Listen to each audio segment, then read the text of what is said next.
One of the bigger mysteries of the war in Ukraine is the pace of casualties on both sides.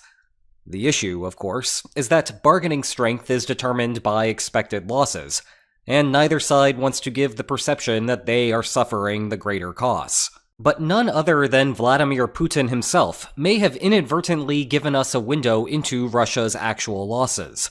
The comments came during a June 5th conference with heads of various international news agencies. This is a video from the actual event, but I fear his actual comments devolve into some more basic nuts and bolts. For background, the Kremlin's official website publishes frequent updates with what Putin is up to. All of it is in Russian, of course, but some of it gets official English translations. And fortunately for us, our focus today has such a translation. Oh, and fair warning, we are going to be doing a bit of math here. The question was about Russian losses in Ukraine. Again, not the type of thing we would expect to get meaningful information about. And in case we were not sure about that, Putin's immediate response pointed out this exact problem. There is a certain irony here, in that right after saying that no one gives the true numbers, Putin claims some numbers. Specifically, Ukraine is suffering 50,000 casualties per month. Again, this is not the interesting bit. Just as you have an incentive to underrepresent your own losses, you have an incentive to overrepresent your opponent's losses. But let's break this down for a moment. Irretrievable losses usually means fatalities, though I will leave a caveat here, that sometimes it does not mean that, but rather wounded to the point that the soldier will never be able to return to the battlefield. Now, that is the same difference if our focus is on combat capacity, but it is different if we care about the political implications. And if you are wondering what the heck this dog has to do with that, the answer is nothing. It is just that dogs are awesome, and war is not awesome. Anyway, where was I? Right, sanitary losses. These are non-fatal casualties that may or may not prevent the soldier from ever returning to battle. The key to all of this is that Putin, earlier in the answer to that same question, said that the irretrievable loss ratio is 5-1 in Russia's favor. Well, alright, let's apply the math. 50,000 total Ukrainian casualties, half of which are irretrievable. Russia suffers a fifth of that, and you get 5,000 Russian irretrievable losses monthly. So the media speculation is that Putin was using the standard narrative on Ukrainian casualties and made a small error by not realizing that the ratio claim gives us an estimate on Russian casualties, which may be more accurate than what the Kremlin would normally publish. Use a very conservative 1-to-1 non-fatal to fatal casualty ratio, and you get 10,000 total casualties per month. Use a more standard 3-to-1 ratio, and you get 20,000 casualties per month. That gets us close to the 24,000 casualties from Germany's public estimate. Look, at the end of the day, we won't know whether 20,000 is correct. But let's take it as a given for the rest of this video, and see what it would imply. The headline issue is whether those losses are sustainable for the Kremlin. And, well, that's another trillion-dollar question. The public estimate from Ukrainian intelligence is that Russia is recruiting 30,000 new soldiers per month. That would seem to suggest that Russia ends up with a 10,000 soldier surplus per month, and thus a seemingly sustainable operation. The upshot for Russia is that this all assumes that none of the non-fatal casualties go back to the front, which is not true at all. So this surplus of 10,000 is actually some amount larger. Meanwhile, the 30,000 soldiers recruited per month is an unappreciated headline of the war. It was not always like this. Remember, at one point, Russia was so desperate for warm bodies that there was a mass mobilization to serve as a stopgap measure.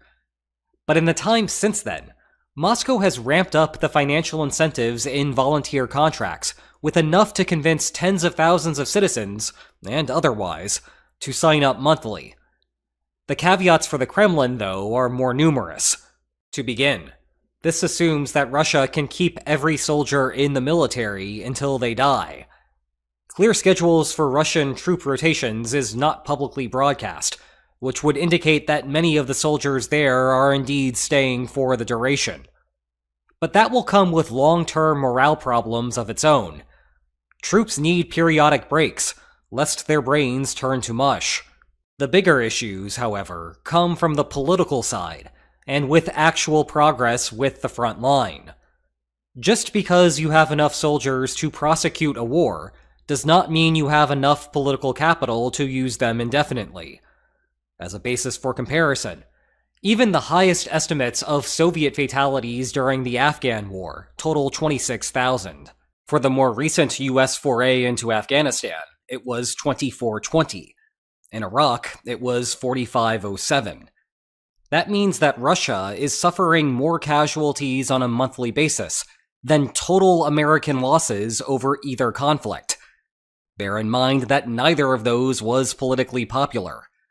But let's focus on the 26,000 figure instead. And regardless of whether we are using that conservative 1-to-1 injured-to-dead ratio, that would mean that Russia has blasted past that number in 2024, and we are not even halfway through June.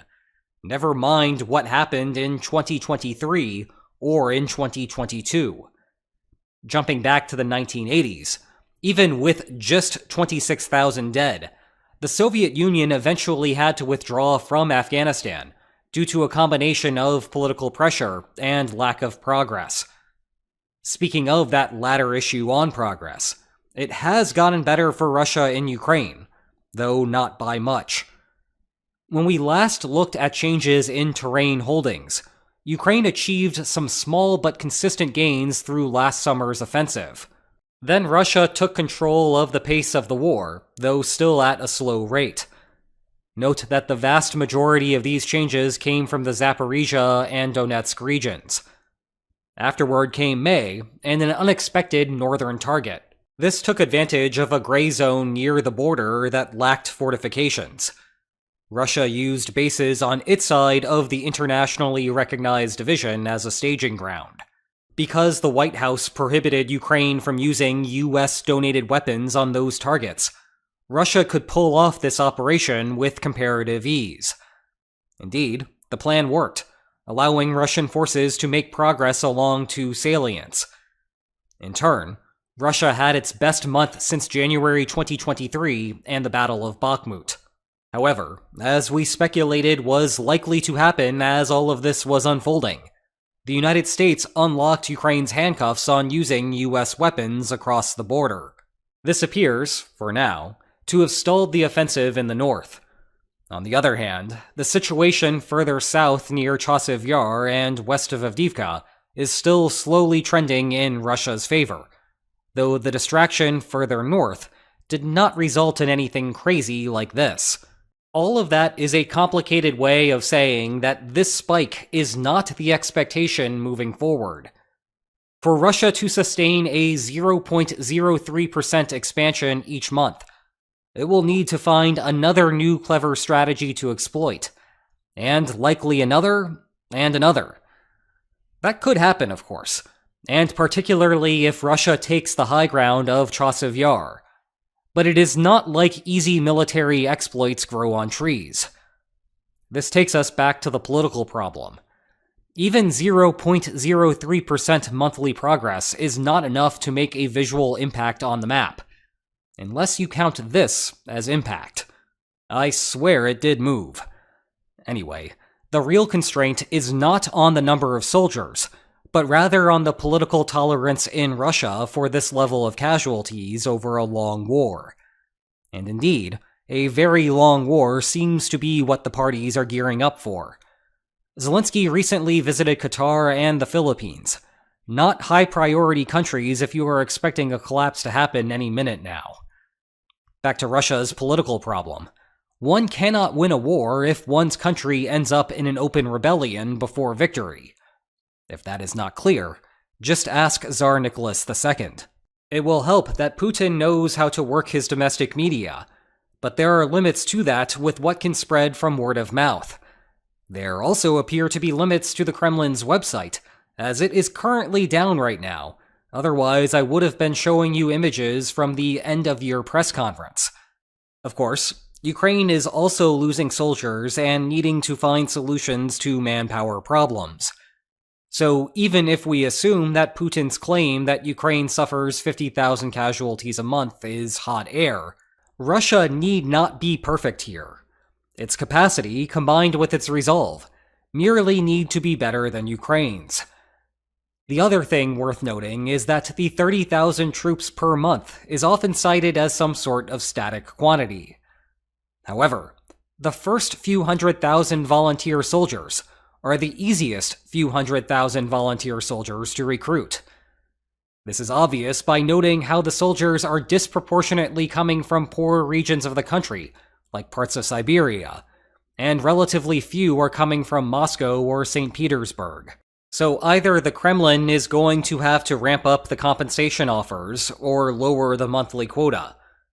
In addition, continuing to remove that many working-aged people from the population only causes greater strain on Russia's ongoing issues with inflation and its pension payment scheme. War is always a trade-off. But there are no trade-offs with these books. You can read them both. Back to back, even.